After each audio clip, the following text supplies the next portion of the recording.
Les doy la bienvenida a este tiempo de estudio bíblico. En esta ocasión vamos a comenzar a estudiar el capítulo 1 del Evangelio de Juan. Y en días sucesivos, con la ayuda del Señor, iremos avanzando a lo largo de este Evangelio.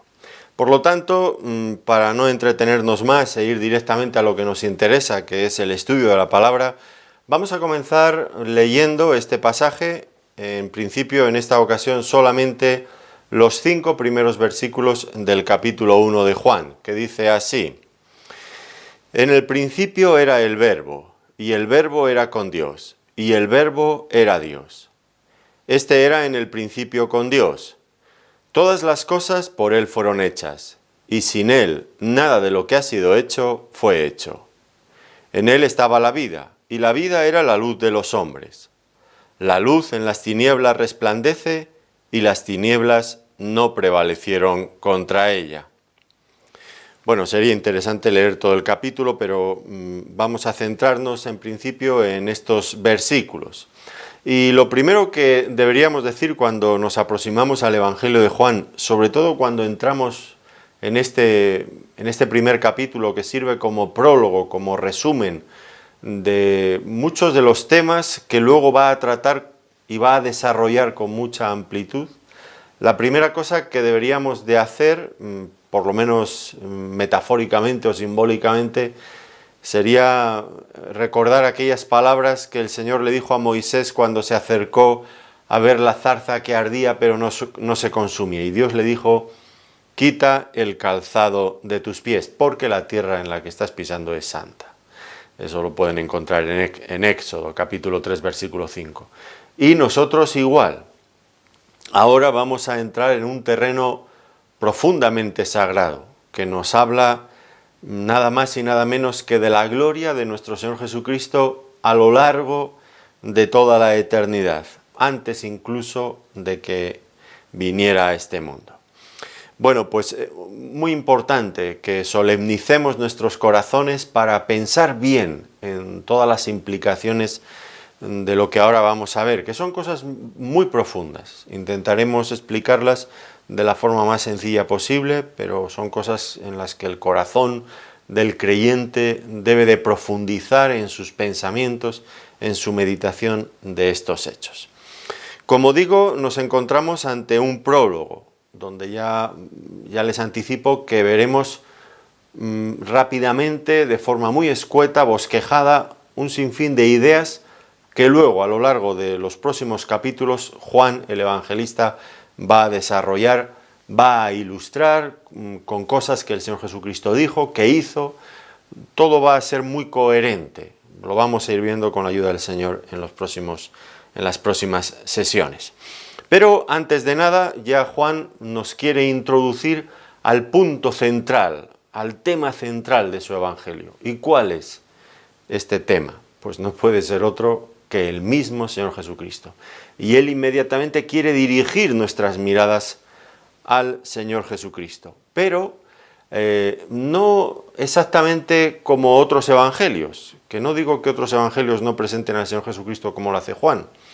Pero, por ejemplo, pensamos en Mateo, pensamos en el Evangelio de Lucas, pues allí los evangelistas comienzan con la encarnación del Señor Jesucristo, cuando Él se hizo hombre. Pero Juan echa marcha atrás a un punto remoto en la eternidad y ya nos presenta allí al Señor Jesucristo como el eterno Dios. Así nos lo va a presentar. Lo vamos a ir viendo poco a poco, por diferentes pinceladas que Él va dando, hasta formar un cuadro completo donde no nos queda ninguna duda de lo que Él quiere colocar delante de nuestros ojos. La gloria del Señor Jesucristo en la plenitud de su divinidad a lo largo de toda la eternidad. Noten, así simplemente ahora rápidamente, algunas de las expresiones y cómo nos hablan del Señor Jesucristo. Dice, en el principio, y veremos que se remonta a un punto lejano en la eternidad, en el infinito, lo que nos habla de su eternidad, de la eternidad del Señor Jesucristo. Nos habla también de su comunión con el Padre, era con Dios, también de su divinidad. El Verbo era Dios. Nos habla de algunos atributos divinos, como que Él es el creador, todas las cosas por Él fueron hechas. Nos habla también de otros atributos como la vida y la luz, atributos divinos. En Él estaba la vida y la vida era la luz de los hombres. Nos habla también de la lucha entre la luz y las tinieblas, anticipándonos a lo que va a ser esa tensión que va a ir en aumento a lo largo del Evangelio, la lucha constante entre la luz y las tinieblas. Pero ya nos anticipa, la luz en las tinieblas resplandece y las tinieblas no prevalecieron contra ella. Por lo tanto, ya Juan en estos 5 primeros versículos de una forma magistral ha abierto delante de nosotros un panorama que nos coloca, nos lleva directamente a la eternidad y quiere que pensemos en nuestro glorioso Señor Jesucristo. Veamos entonces qué es lo que Él va diciéndonos de Él con un poco más de detalle. Empieza el Evangelio diciendo, en el principio era el Verbo. Y no hay que confundirnos, porque si fuéramos al Génesis, al comienzo de la Biblia, pues encontramos algo parecido. En el principio creó Dios los cielos y la tierra. Pero rápidamente nos vamos a dar cuenta que tiene que ver con 2 principios distintos, muy lejanos en el tiempo, infinitamente separados en el tiempo. ¿Por qué? Porque Génesis nos habla del principio de la creación, pero aquí Juan nos traslada a un punto en el pasado, en la eternidad. Realmente usted y yo podríamos pensar todo lo que quisiéramos retrocediendo en el tiempo, buscando el punto más lejano, y ya en ese punto estaría el Señor Jesucristo. Y mucho más allá de lo que nosotros podemos imaginar, en la eternidad. A esto hace referencia aquí. Quiere colocarnos en la eternidad de Dios. Ese punto donde no hay origen, en el principio. ¿Cómo se podría definir de otra manera? Pues para nosotros, como seres humanos limitados por el lenguaje, pues esta es la forma, y eso es lo que Él nos quiere decir. Luego, como ya he anticipado, va a repetir estas mismas cuestiones a lo largo del Evangelio. Y van a ser verdades que van a molestar a algunas personas. Recuerden, por ejemplo, lo que Él dijo en el capítulo 17 de este Evangelio, hablando acerca de la eternidad del Señor Jesucristo.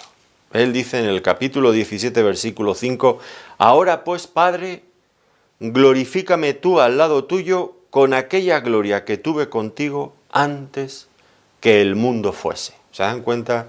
Como antes de que el mundo fuera, ese principio al que hace referencia Génesis 1, ya el Hijo estaba con el Padre en la gloria eterna. Y esto es de lo que en lo que nos quiere hacer pensar esto. El principio no es un punto en la historia, es la eternidad pasada. Debemos de tener claro esto. ¿Y qué ocurría en el principio? Pues en el principio era el Verbo. El Verbo es una palabra griega que ustedes seguramente han escuchado, logos, que puede ser traducida en algunas Biblias como la palabra o como el Verbo. Y en todo caso se refiere al Señor Jesucristo, como clarísimamente, fuera de toda duda, pues vemos por el contexto, porque es al Señor Jesucristo a quien está presentando, no hay duda de esto. Ahora, la cuestión del logos, o de la palabra, o del verbo, era un término utilizado curiosamente en la filosofía griega de la época en la que Juan estaba escribiendo. Se usaba el logos pues, para referirse a la palabra escrita, a la palabra hablada o incluso a la palabra que está en la mente de la persona pero que todavía no ha sido pronunciada. Y en ese caso, cuando la palabra está en la mente pero no ha sido pronunciada, sería el equivalente a la razón, la inteligencia, la razón. La razón, los pensamientos todavía no expresados, pero que podrían ser expresados por medio de palabras. Por lo tanto, para muchos griegos en aquel momento, en aquella época, pues el logos apuntaba a ese principio de racionalidad que rige todo el universo. Esa inteligencia detrás del orden, de las leyes que apreciamos en la creación. Pero para ellos este logos, esta razón, curiosamente era algo impersonal. Y ahora Pablo usa el mismo término, y esto puede sorprender a algunos. ¿Por qué Juan? ¿Por qué Juan usa ese término de la filosofía griega?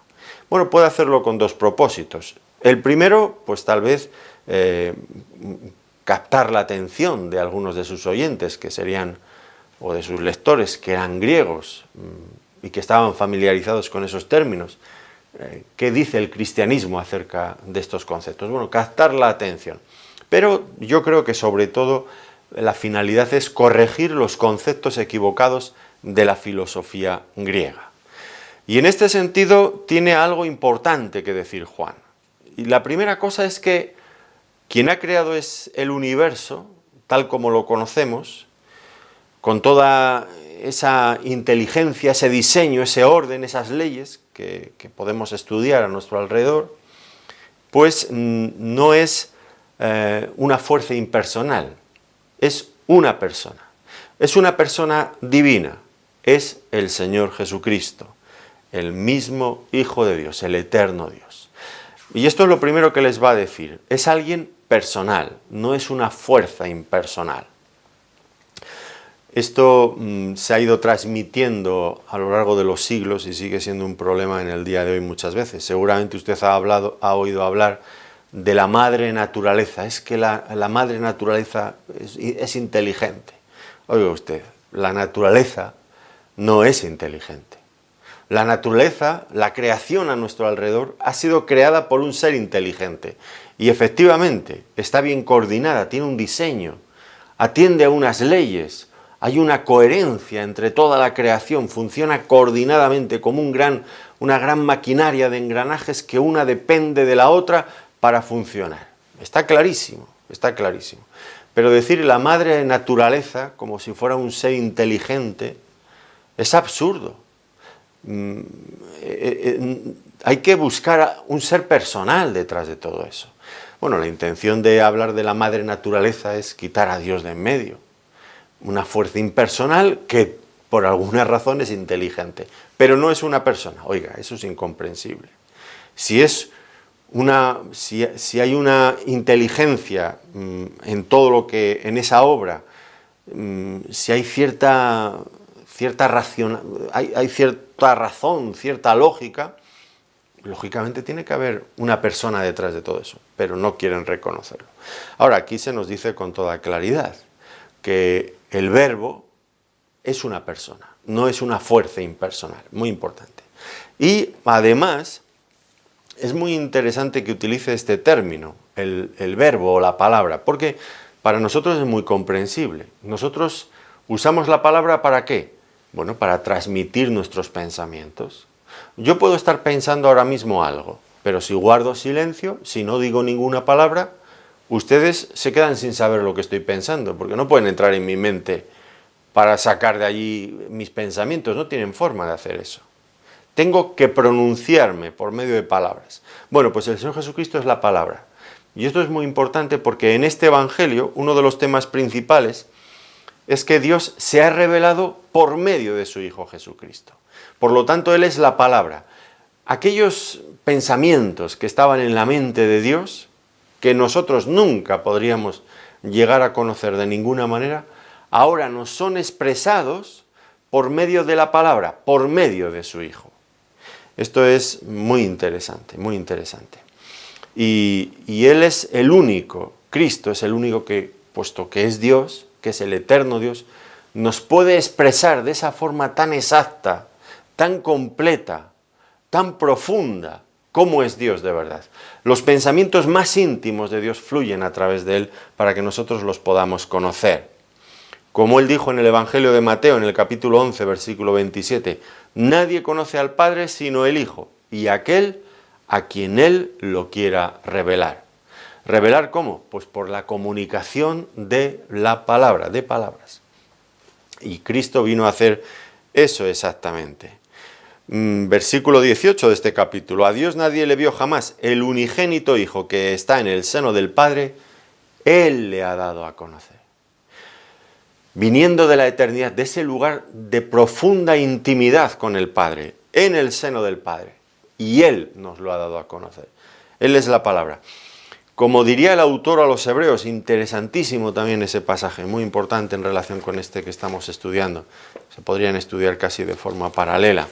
En Hebreos capítulo 1, versículo 1 dice: Dios, habiendo hablado muchas veces y de muchas maneras en otro tiempo a los padres por los profetas, en estos postreros días nos ha hablado por el Hijo, a quien constituyó heredero de todo y por quien asimismo hizo el universo. Dios ha hablado muchas veces en otro tiempo a los padres por los profetas, pero ahora en la consumación de los tiempos, Dios nos ha hablado por el Hijo.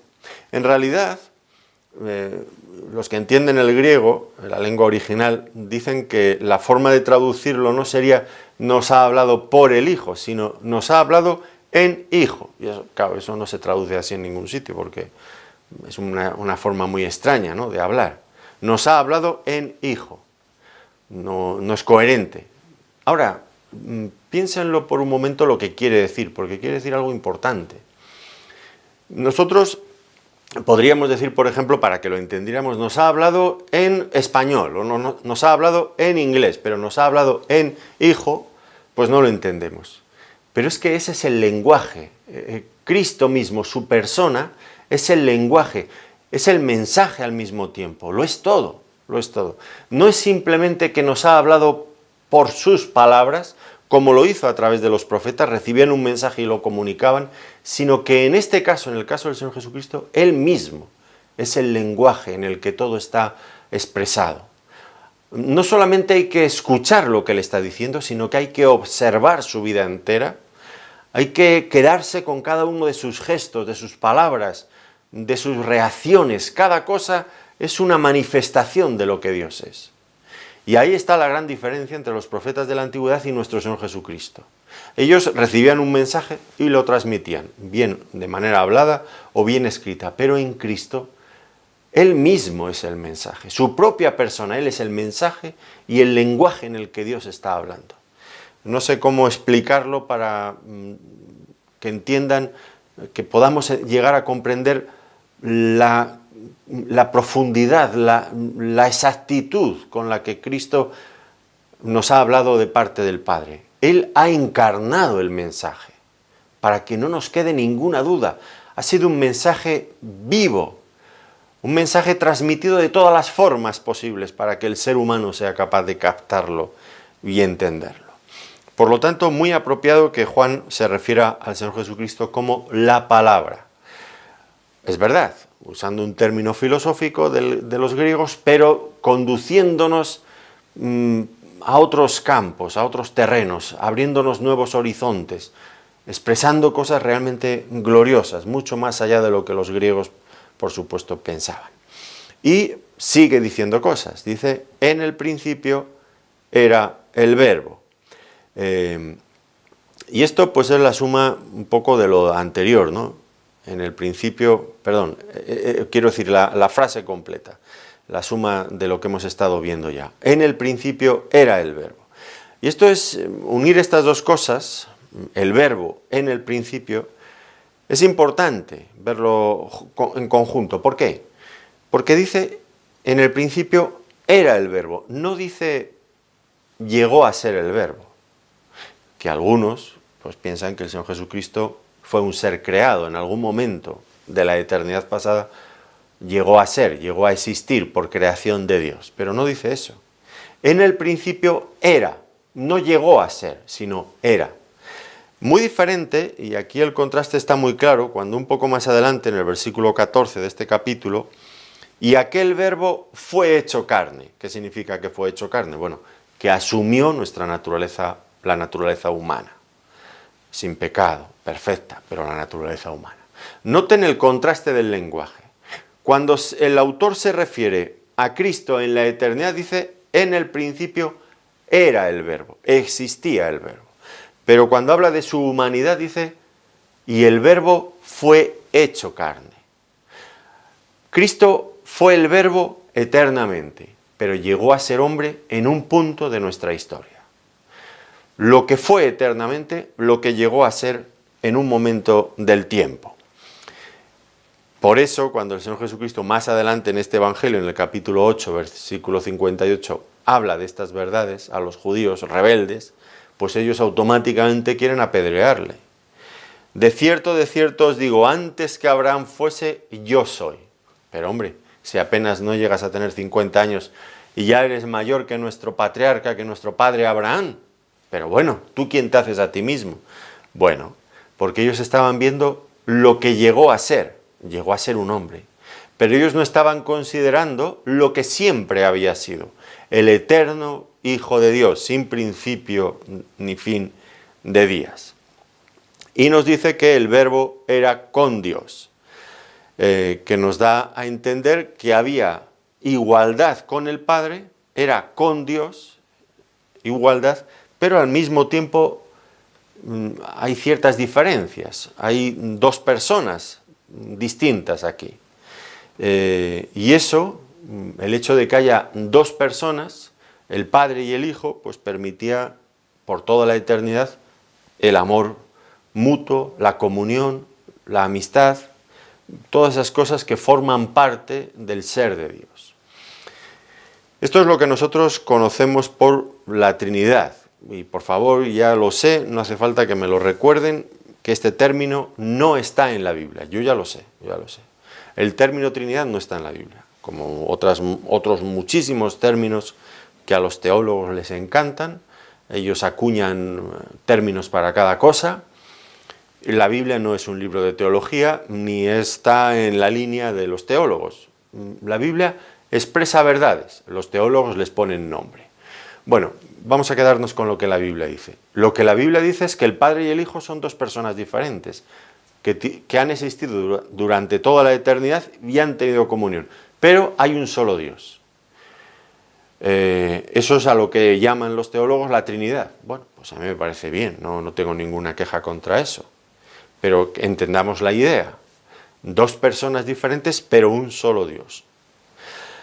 Y esto, si lo pensamos bien, es lógico que sea así, porque Dios es amor. Esa es una de las grandes verdades que nos revela la Biblia acerca de Dios. Dios es amor, pero para poder expresar el amor hace falta a otra persona. Por lo tanto, Dios no podría ser amor o demostrar amor a no ser de que existiera una creación, si estuviera solo. Por lo tanto, pues Dios nunca habría llegado a ser un Dios de amor hasta que hubiera creado este mundo al que pudiera amar. Por lo tanto, pues los atributos de Dios, en ese caso, dependerían de nosotros, de la creación. Y esto no es así. Dios es un ser autónomo. No depende de la creación para ser lo que es. Y precisamente el hecho de que exista un Dios en tres personas, Padre, Hijo y Espíritu Santo, permitía, sin necesidad de la creación, permitía el amor mutuo durante toda la eternidad entre las tres personas de la Trinidad. Y este amor, este gozo divino entre las diferentes personas, era la delicia del Hijo. Pues fíjense, lo hemos leído, ¿no? El Hijo, el unigénito Hijo que está en el seno del Padre. Eso ha sido el lugar, la cercanía, la intimidad que el Hijo ha tenido durante toda la eternidad con el Padre. Es importante ver todo esto, ver este Evangelio en su conjunto. Al comienzo nos está trasladando a la gloria del Hijo en la eternidad. Al acabar el Evangelio vamos a ver al eterno y glorioso Dios crucificado, abandonado, despreciado, humillado en una cruz. Cuando vemos las dos cosas, la una frente a la otra, el contraste es tan abismal, es tan profundo, que uno queda impactado realmente. No puede ser de otra manera. Nos impacta. Y ahí es cuando empezamos a entender lo que la Biblia quiere decir cuando nos explica que Dios es amor. El amor de Dios consiste nada más y nada menos que en eso. El eterno Dios de la gloria se hace hombre para venir a salvar a sus propias criaturas, al precio tal de humillarse a sí mismo y entregar su vida por nosotros. Eso es amor. Ese es el amor de Dios. Único, incomparable, glorioso. Y es entonces cuando vemos su inmensidad. Bueno, pues hemos estado diciendo que el Verbo es Dios. Y alguien podría quejarse, pero bueno, miren lo que dice a continuación. Y el Verbo era Dios, ya no hay duda. Nos ha estado describiendo cosas que forman parte de Dios, pero ahora ya lo dice con toda claridad. Y el Verbo era Dios. Una declaración absoluta de la divinidad de Cristo. El que quiera negar que Cristo es Dios, que lo niegue si quiere, pero que sepa que está en contra de lo que los apóstoles, inspirados por Dios, nos enseñaron. Luego dirán que nadie en la iglesia primitiva dijo que Cristo era Dios, que eso lo inventaron los discípulos después. Bueno, el evangelista Juan estuvo con el Señor Jesucristo desde el comienzo de su ministerio y escribió esto ya muy tardíamente, cuando ya era mayor, pero era uno de los apóstoles. Así que era una verdad que era imposible no llegar a ella después de haber convivido con el Señor Jesucristo durante 3 años. La Biblia sí que lo afirma. Lo afirmó el Señor Jesucristo, como ya lo estamos viendo, y lo veremos con más claridad todavía. La divinidad de nuestro Señor Jesucristo. Y con esto, pues ya se está diciendo que hay cosas, hay posturas que son falsas, que son mentira. Por ejemplo, los ateos. No existe Dios. Cristo es Dios. Los agnósticos. Yo no sé si hay un Dios. Cristo es el Dios que tú necesitas conocer. Los panteístas. Todo es Dios. Los politeístas, pues que creen en un montón de dioses, o los idólatras que se rinden ante las imágenes. Bueno, pues todos son falsas posturas que el hombre caído ha llegado a ellas después de haberse apartado del Dios creador y auténtico. El Señor Jesucristo es Dios. Ahora, esta verdad es incómoda, evidentemente, para algunos. Por ejemplo, los testigos de Jehová, ellos son arrianos, no creen que el Señor Jesucristo sea Dios, y entonces sus prejuicios teológicos les llevan a hacer una Biblia. Ellos tienen una Biblia, lo primero usaban esta misma Biblia, la Reina Valera del 1960, pero esta les incomodaba, así que hicieron una versión a su estilo, ya que dijera lo que ellos querían que dijera, que en principio no era una Biblia ni siquiera traducida del hebreo ni del griego, sino traducida del inglés, o sea que era una auténtica chapuza. Pero bueno, si es que tampoco les importaba en exceso eso. Lo que ellos querían era mutilar la palabra de Dios, no toda la palabra de Dios, pero sí aquellos pasajes donde se hacían afirmaciones que a ellos no les gustaban, como esta. Usted lee la Biblia de los Testigos de Jehová por llamar la Biblia, que no lo es. Y va a encontrar que muchas cosas se parecen a lo que usted ha leído en la Biblia que tenga en su casa. Pero hay que llegar a estos pasajes para ver los cambios. Es cuando no les gusta la cosa donde lo cambian. Es tan descarado, tan descarado. Miren cómo traduce esto que aquí dice, en el principio era el Verbo y el Verbo era con Dios y el Verbo era Dios. Ellos traducen, en el principio la palabra era y la palabra estaba con Dios. Y la palabra, fíjense, y la palabra era un Dios. Es que hay que tener cara dura, ¿eh? Y la palabra era un Dios. Claro, ellos van siempre a la excepción más excepcional. Bueno, en una ocasión un texto similar se traduce en alguna versión de tal manera. Bueno, siempre rizando el rizo a ir a lo más raro de todas las posibilidades para justificar lo injustificable. Cuando todos los traductores están de acuerdo en que la forma natural de traducir esto es que el Verbo era Dios. Ellos dicen, el Verbo era un Dios. Ahora, usted y yo, probablemente, yo por lo menos no, tal vez usted tampoco, pues no seamos expertos en griego, que ellos tampoco, porque dicen el griego no sé qué y no tienen ni idea de griego. Pero vamos a aplicar solamente la lógica, olvidémonos del griego por un momento. ¿Qué probabilidades habría de que un judío como Juan el Evangelista, monoteísta hasta la médula, habiendo sido educado en el rígido monoteísmo judío hebreo, escribiera algo como esto, que dicen los testigos de Jehová? Y el Verbo era un Dios, como si hubiera más dioses. Cuando está hablando de la divinidad con letras mayúsculas. ¿Qué posibilidades habría de que Juan escribiera algo así? Pues ninguna, sencillamente ninguna.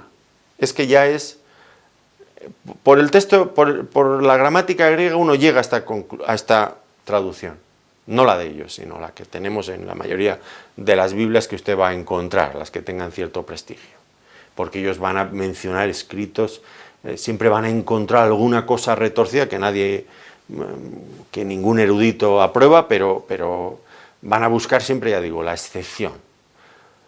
Pero todos los traductores, con cierto prestigio, pues van a traducir de esta forma. Pero la lógica es aplastante.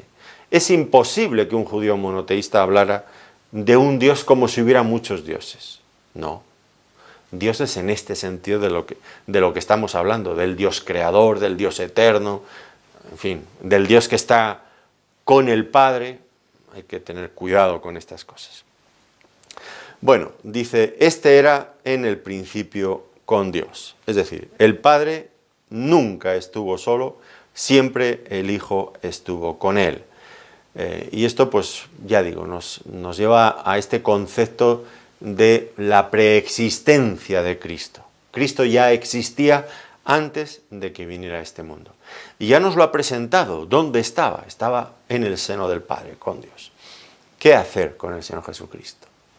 Bueno, pues solamente nos haría falta este versículo ya para rendirnos, para doblar nuestras rodillas ante el Señor Jesucristo y adorarle. Como diría Judas en su carta, en el versículo 25, al único y sabio Dios, nuestro Salvador, sea gloria y majestad, imperio y potencia, ahora y por todos los siglos. Nuestro Señor Jesucristo es tan glorioso que merece toda la adoración. Es alguien único. No escuchen a personas como testigos de Jehová, mormones u otros que degradan al Señor Jesucristo de una forma pecaminosa y mala. No dejen ustedes eso. Nuestro Señor Jesucristo, como dijo Judas, al único y sabio Dios, nuestro Salvador, sea gloria y majestad. A Él debemos nuestra adoración. A continuación nos dice que todas las cosas fueron hechas, por Él fueron hechas, y sin Él nada de lo que ha sido fue hecho. Todas las cosas abarca la totalidad de toda la creación. Recuerdo haber leído en una ocasión la versión de los Testigos de Jehová, allí en Colosenses, en el capítulo 1, cuando dice, porque en Él fueron creadas, en Cristo fueron creadas todas las cosas, las que hay en los cielos y las que hay en la tierra, visibles e invisibles, sean tronos, sean dominios, sean principados, sean potestades, todo fue creado por medio de Él y para Él. ¿Y qué hacen los Testigos de Jehová con este texto tan claro que Cristo es el creador de todo? Pues empiezan a añadir paréntesis. Ellos ya, en aquella versión que yo leía hace años, algunas veces, pues en el prólogo de la versión decía que lo que estaba en paréntesis no formaba parte del texto original, sino que se añadía para clarificar el texto. Bueno, pues entre paréntesis aquí en Colosenses, cuando dice todas las cosas fueron creadas por Él, ellos abren un paréntesis y dicen, excepto Él mismo, que claro, Él había sido creado antes por Dios. Pero eso no lo dice el texto, está entre paréntesis, porque el texto original no dice eso. El texto original, tanto en Colosenses como aquí, como en otras partes, dice que todas las cosas, sin excepción, fueron creadas por nuestro Señor Jesucristo. Ya podemos estar hablando de los mares o de la tierra, de las montañas, de la luna, del sol, de los ángeles, de los serafines, de cualquier cosa minúscula o las galaxias, los átomos, da lo mismo, todo ha sido creado por Él. Y esto nos lleva a ciertas conclusiones también importantes que los filósofos y la gente, los pensadores deben de considerar, y los científicos. La materia no es eterna, lo dice la Biblia.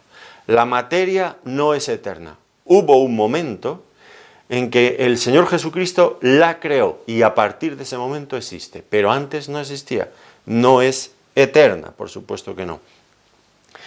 Y es más, Él, nuestro Señor Jesucristo, la ha creado en la forma organizada que ahora la vemos. Antes hablaba de la madre naturaleza, ahora déjenme que les hable de la teoría de la evolución, que no ha dejado nunca de ser una teoría, pero que la presentan como un dogma religioso que si no la crees, eres un analfabeto y, bueno, si fueras un científico estarías automáticamente descatalogado en el éxodo de la comunidad científica, porque esto es lo último que toleraríamos, alguien que no cree en la evolución, que cree que Dios es el creador de todas las cosas. Pero la cuestión es que la creación manifiesta un orden, una organización. Antes hablaba de una inmensa maquinaria con infinidad de engranajes, unos dependiendo de otros. Y la evolución no encuentra más respuesta para explicar eso que la casualidad. Por mutaciones, por explosiones, pero ¿cómo va a ser eso? ¿En qué cerebro entra eso? ¿En qué cerebro entra eso? Yo veo demasiada sofisticación en la creación para pensar que haya podido ser por casualidad. La casualidad de mi vida, no es que yo tenga muchos años, pero nunca he producido cosas tan bien organizadas como eso, ¿no? Ustedes se imaginan, por ejemplo, 2 girasoles o 2 plantas del tipo que usted quiera. 2 girasoles que un día salen, no sabemos bien cómo han llegado a salir los girasoles, por la teoría de la evolución, no sé. Y se plantan ahí, los 2 girasoles están saliendo y dicen, oye, mira, le dice un girasol al otro girasol, a ver cómo nos organizamos, porque tú has dado cuenta que esto está lleno de animales y de hombres y ellos respiran y convierten el oxígeno en anhídrido carbónico. Mira, vamos a hacer nosotros lo siguiente. Durante el día vamos a hacer la fotosíntesis, pero por la noche vamos a hacer lo contrario. Y vamos a convertir el anhídrido carbónico en oxígeno, para que esta gente pueda seguir respirando, porque si no el oxígeno se va a acabar. Y además, ¿te has dado cuenta que la Tierra gira sobre sí misma y alrededor del Sol, y que tenemos estaciones y tenemos días y noches? Mira, nos vamos a organizar. Esto lo vamos a hacer por el día y esto lo vamos a hacer por la noche, para que todo esto siga funcionando. Bueno, ya sé que están ustedes a punto de tratarme de loco. Claro, lógico, porque un girasol no habla con otro girasol y organizan cómo van a ser, qué funciones van a hacer como plantas, en qué horario la van a hacer. Claro, eso no hay 2 plantas que se ponen a organizarse. Y curiosamente, las plantas, los seres humanos, el propio planeta en el que vivimos, el sistema solar en el que nos movemos, todo eso son piezas de un enorme engranaje que unas, dependiendo de las otras, finalmente hacen que la vida sea viable en este mundo. Y ahora ellos nos dicen que ha sido por casualidad, y otros dicen, no, la madre naturaleza es que es muy sabia. Déjese usted de tonterías. Todas las cosas por él fueron hechas. Y si hay un orden, si hay una coherencia, es porque hay una mente creadora, diseñadora, y no solamente una mente, sino un Dios todopoderoso que tiene la capacidad para crear mundos y mundos, universos, infinidad de galaxias, en fin, increíble. Reducir todo eso a la casualidad es la cosa más absurda que yo he escuchado en toda mi vida. Miren, yo todavía no puedo comprender cómo se sigue enseñando eso en institutos, en universidades. Bueno, sí lo entiendo, la finalidad está claro, es un prejuicio científico. A lo último que queremos llegar a reconocer es que Dios existe. Y claro, pues hay que dar una explicación a todo esto, que sí que existe, y que además existe de una forma inteligente. Pues ¿qué razón vamos a dar? La casualidad. Nos encogemos de hombro y decimos, no sabemos, alguna explosión por ahí. Pero qué locura, qué locura.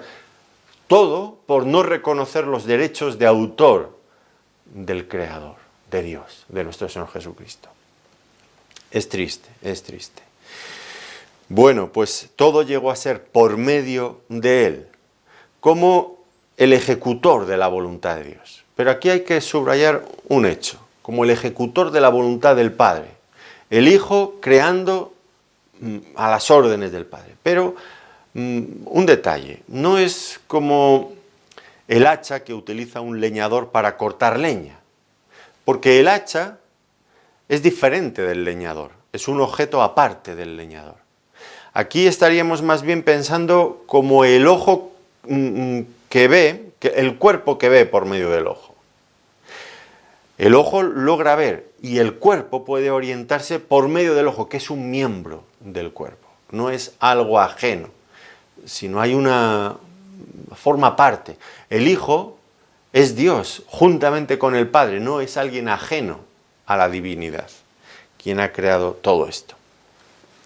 Nos dice también que sin Él nada de lo que ha sido fue hecho, que es volver a decir lo mismo, pero de forma negativa, para que no haya ninguna excepción posible, muy al estilo hebreo de expresarse, lo cual ya pues queda todo incluido. Queda absolutamente todo, desde el ángel más elevado hasta el gusano más insignificante.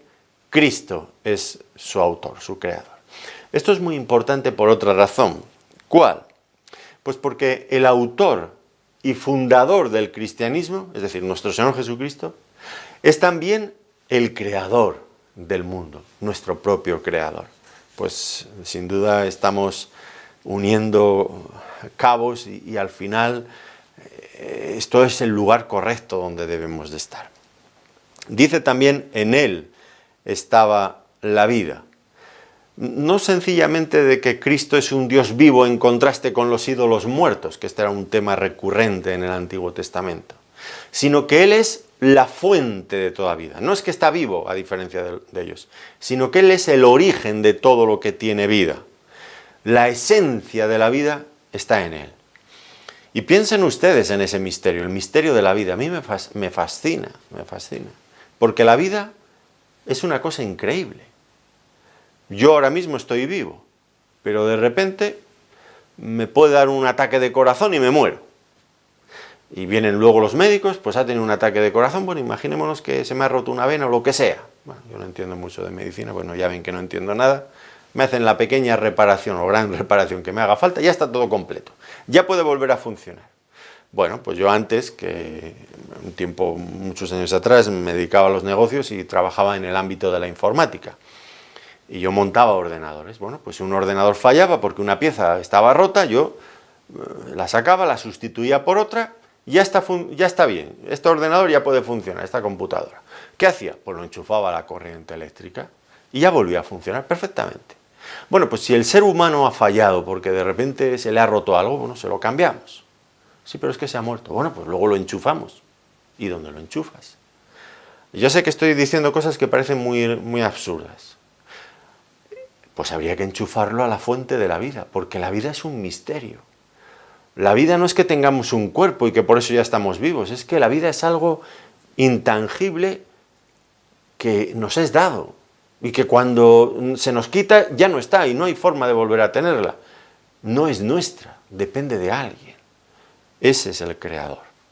En Él estaba la vida, Él es la fuente de la vida. Nuestra vida, el hecho de que respiremos, el hecho de que podamos hacer lo que hacemos, de que trabajemos, de que comamos, de que podamos mirar cosas bellas, disfrutar de las cosas de la vida, cada una de esas cosas forman parte del hecho de que estamos vivos y esa vida nos viene de Dios. Y Dios nos la quita, Dios nos la da, es de Él es la fuente. Ahora, vida no solamente, yo estoy hablando en este momento a nivel físico, sino también a nivel espiritual, es la fuente de toda vida. Por eso, cuando el hombre se separa de Dios, es decir, de la fuente de la vida, está muerto. ¿Qué les pasó a Adán y Eva en el huerto del Edén? Pues ellos quisieron ser independientes de Dios. Se separaron de Dios. ¿Qué les ocurrió? Que automáticamente que se rebelaron, estaban muertos. El Señor les dijo, ciertamente el día que comáis de este árbol, moriréis. Y alguien podría objetar, pero el día que comieron de ese árbol no murieron, murieron casi 1000 años después. No, el mismo día que comieron del árbol murieron. Bueno, pero yo no vi que murieran, sí. Murieron en el sentido espiritual, en el sentido más profundo. La muerte física luego es una consecuencia de la muerte espiritual. Ese día murieron. ¿En qué sentido murieron? Se separaron de la fuente de la vida. Y entonces ustedes los ven en el libro de Génesis que se esconden de Dios porque tienen miedo. Ha habido una ruptura. Están muertos, están separados. Pero ahora en Cristo nos lo presenta el evangelista como la vida, en Él está la vida, lo que quiere decir que podemos volver a conectarnos a la fuente de la vida. ¿Cómo? Por la fe. Y esto es un tema recurrente en el que va a insistir una y otra vez el evangelista Juan. Cristo es la vida. ¿Cómo podemos llegar a disfrutar, a hacer nuestra esa vida? Por medio de la fe y del arrepentimiento. Dijo el Señor Jesucristo, bueno, es que aparece en muchas ocasiones. Juan capítulo 3, versículo 36. El que cree en el Hijo tiene la vida. Pero el que rehúsa creer en el Hijo no verá la vida, sino que la ira de Dios está sobre él. El que cree en el Hijo tiene la vida eterna. Es decir, aquello que perdimos en Adán, por causa del pecado, lo recuperamos en Cristo por medio de la fe en Él. Antes les decía que esto es el prólogo, pero que aquí están anunciadas anticipadamente otras verdades que luego Él va a ilustrar. Piensen, por ejemplo, ya no solamente en esta declaración, sino en un caso concreto. Juan escoge muy bien, hay muy poquitos milagros en el Evangelio de Juan. Creo que son 7 señales. Pero cada una de ellas está intencionadamente colocada allí para ilustrar conceptos espirituales de un valor permanente y eterno, muy profundo. Por ejemplo, la resurrección de Lázaro. ¿Qué viene a demostrar? Pues precisamente esto que estamos diciendo ahora. En Él estaba la vida y Él se presenta allí. Yo soy la resurrección y la vida. El que cree en mí, aunque esté muerto, vivirá. Juan capítulo 11, versículo 25. Porque claro, hablar de que yo soy la vida y yo soy la resurrección es una cosa muy fácil. Eso lo puedo decir yo y lo puede decir usted. Ahora bien, demostrarlo, eso como decimos aquí, eso es harina de otro costal. Eso ya es otro tema diferente. Pero es que Él lo dijo momentos antes de decir a Lázaro, Lázaro, sal fuera, y llevaba 4 días muerto, y hedía ya. Y Lázaro, atado con todos aquellos vendajes, sale como puede y demuestra que Cristo, con su voz poderosa, puede traspasar la muerte y llegar al reino de los muertos y arrebatar a los que están allí. Dice también que la vida era la luz de los hombres. Él es la vida, y ahora dice la vida era la luz de los hombres. Claro está que aquí estos dos conceptos, luz, vida, pertenecen al ámbito espiritual, aunque también pues tienen que ver, en ciertos sentidos, pero más limitados, con el mundo físico. De hecho, partimos de lo concreto, de lo físico, a lo abstracto, a lo espiritual. El verbo es la luz, claro, la luz que ilumina a los hombres en los asuntos espirituales y también en los asuntos de la vida, dar sentido a nuestra existencia. Si en algún lugar hemos de encontrar una razón para vivir, ha de ser en nuestro Creador, en nuestro Diseñador. Él debe de saber, por supuesto que sabe por qué nos ha creado. Si queremos razones para vivir, razones válidas, pues hay que buscarlas en nuestro Creador. Él las tiene. Él es la vida, Él es la luz. Él nos da razones, nos explica todo aquello que tiene que ver con los asuntos espirituales, con los asuntos de nuestra salvación también. Y esto es necesario porque pues el hombre, por muchos esfuerzos que haga, por un gran coeficiente intelectual que tenga, nunca por esos medios va a poder llegar a conocer cómo es Dios. Y Cristo es la luz, es la vida y es la luz suprema de Dios, de la revelación de Dios, como antes hemos visto. Dios ha hablado muchas veces, pero en estos postreros tiempos es como si el sol estuviera al amanecer, apareciera tímidamente, poco a poco se va levantando, hablo desde una perspectiva humana, de cómo lo veo yo, desde mi casa, pues se va levantando poco a poco, hasta que llega al clímax al mediodía. Y el sol está en su cenit, en su máximo esplendor. Bueno, los profetas daban luz, pero era la luz del sol al amanecer, pero ahora Cristo está al mediodía. Él está proyectando sus rayos con toda la potencia de su luz y trayendo el conocimiento de Dios. Nada queda fuera de ese conocimiento. La luz, la vida, ambas cosas espiritualmente hablando. La luz nos lleva a conocer a Dios. Conocer a Dios nos lleva a disfrutar de la vida, porque Él es la fuente de la vida. En todo caso, es muy apropiado este uso que Juan hace de Cristo como la luz. ¿Por qué? Bueno, porque la luz es necesaria para ver y conocer, como estamos diciendo. Por medio de Él podemos conocer al Padre. A Dios nadie le vio jamás. El unigénito Hijo que está en el seno del Padre, Él le ha dado a conocer. Él es la luz que nos ha abierto el conocimiento. Como luz, Cristo es puro. La luz es pura, no se puede contaminar. Y describe bien cómo es Cristo. No se puede contaminar. Lo veremos pasará por muchas situaciones muy difíciles y adversas, pero Él siempre va a resplandecer con la misma pureza. La luz lo penetra todo, es decir, nada se esconde de su mirada penetrante. Y Cristo es así, tiene un conocimiento absoluto de quién es el ser humano, de lo que pensamos, de lo que somos, de lo que hacemos, de nuestras motivaciones. Él es la luz del mundo, claro que sí. Y dice finalmente, la luz en las tinieblas resplandece, y las tinieblas no prevalecieron contra ella. Pues igual que la luz era un concepto espiritual, las tinieblas también es un concepto espiritual. Moralmente hablando, diríamos que son esas tinieblas, esa oscuridad moral que produce el pecado. Y esta lucha, que ya se nos anticipa aquí, entre la luz y las tinieblas, la vamos a ver reflejada a lo largo de todo el Evangelio. Y de hecho va a ir aumentando su tensión, la luz y las tinieblas. Esas tinieblas que se traducen, como iremos viendo, en el odio, en la incredulidad de los hombres frente a su Dios. Las tinieblas, la rebeldía del hombre pecador contra su Dios, que de ninguna manera quiere reconocerle. Puede llegar a creer las cosas más absurdas antes de reconocer a Dios. Esta lucha entre la luz y las tinieblas.